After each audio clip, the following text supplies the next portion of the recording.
Assalamualaikum dulurku, kembali lagi bersama saya host Piknik Heula, host tertampan seantero jagat raya. Di kesempatan kali ini saya ingin ngajak kalian mengenali Martabak Sakura, salah satu restoran yang ramai dan juga banyak peminatnya. Letaknya tidak jauh dari alun-alun Bandung, alamat lengkapnya di daerah Pasir Koja, samping Apotek Jaja, dan yang satu lagi di daerah Otista samping Rodaling.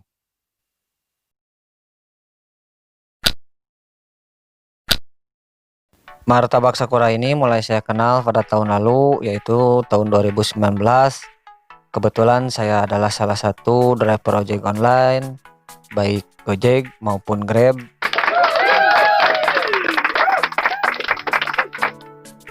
Dulu saya sering nongkrong di restoran ini karena memang dari segi orderannya lumayan cukup ramai dan juga bisa diandalkan. Untuk istilahnya tutup poin, saya mengandalkan restoran ini. Saya sangat penasaran untuk restoran Sakura ini, kenapa orderannya semakin hari semakin kesini semakin ramai dan juga semakin banyak diminati, dan bahkan mereka sudah membuka cabang yang dulu hanya ada di daerah Pasir Koja, yaitu tempat yang sering dulu saya tongkrongin bareng anak-anak Gojek ataupun Grab. Sekarang sudah membuka di daerah Otista yang tidak jauh dari Susu Murni Ijan. Pintu masuk ke Ijan juga bisa, samping Rodaling alamat lengkap dari Martabak yang Otista. Dan sempat kemarin-kemarin membuka cabang di daerah Cibadak. Saya penasaran ingin review atau membahas tentang Martabak Sakura ini, karena memang saya sering nyobain, karena saya berhubung sering nongkrong di situ, sering nyobain martabak ini. Dari segi rasa menurut saya pribadi memang enak. Selain enak itu dari segi kualitas rasanya juga memang juara. Dan ini adalah penampilan dari Martabak Otista yang di Otista. Aksesnya memang pinggir jalan, tidak sulit untuk ditemukan. Pinggir banget Rodaling, pintu masuk ke Jalan Ijan juga bisa, sebelum pom bensin Otista. Martabak Otista ini sama halnya dengan martabak yang berada di daerah Pasir Koja, masih tetap satu yang punya alias satu bos.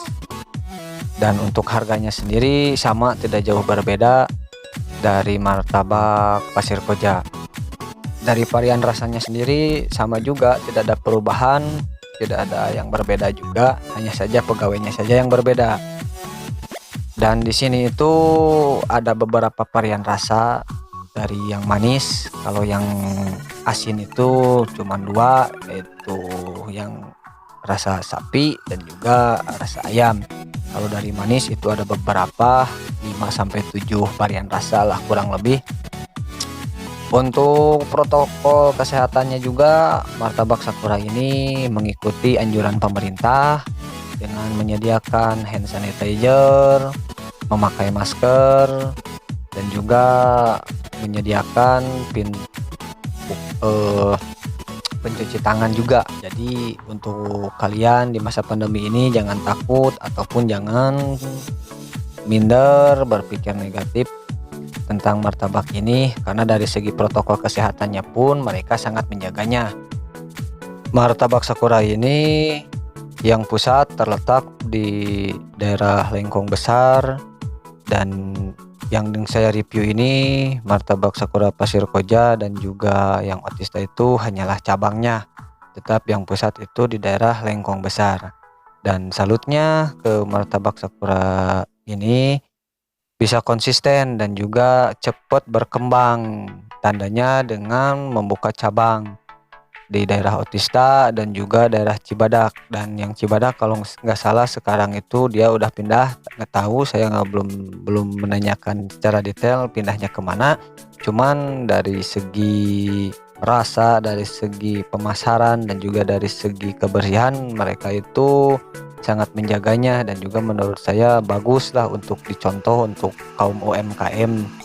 Overall untuk penilaian saya dari angka 10 saya nilai 8 karena dari segi kebersihan dan juga harga sangatlah bagus, murah meriah tapi kualitasnya enak.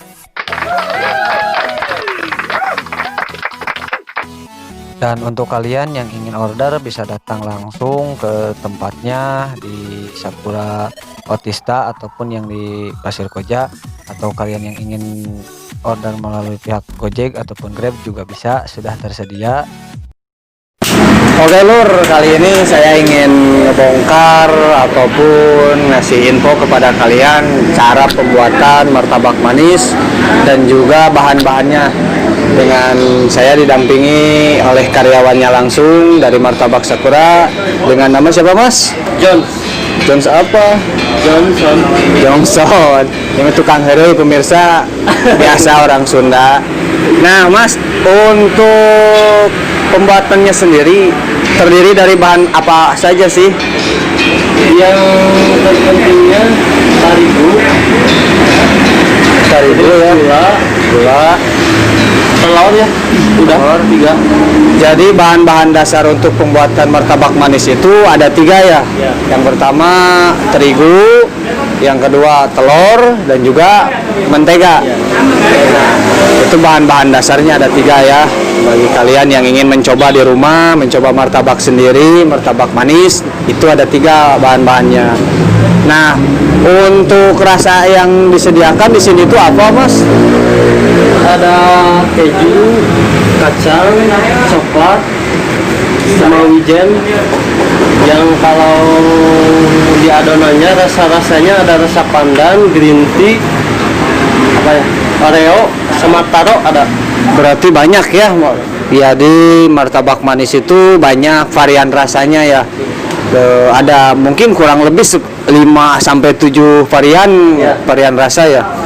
Dan martabak Sakura ini yang saya tahu dari tahun lalu ini rame ya di sini Mas ya. Terutama apalagi kemarin ketika bulan puasa ya. Wah, sampai ngebludak ke jalan itu seperti antri sembako itu ya.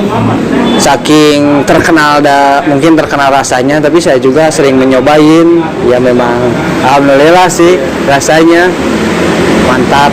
Nah, Mas, kalau misalkan kendalanya bikin martabak manis, apa yang paling sulit dari semua varian?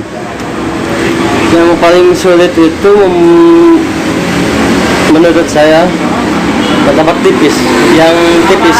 Oh, jadi yang paling sulit itu martabak tipis ya. Martabak apa itu kendalanya kira-kira, Mas? Ya susah aja, susah dijelasin. Karena di sini itu Lur ada varian yang namanya martabak tipis. Jadi dia itu kecil banget gitu, nggak ini kecil, beda tipis gitu. Tapi rasanya luar biasa, itu patut dicoba.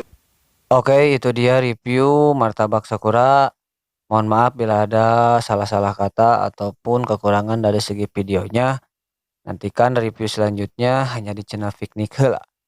Untuk kalian yang punya saran review restoran mana lagi ataupun kafe mana lagi, sertakan di kolom komentar agar saya bisa mempertimbangkan saran kalian. Terima kasih.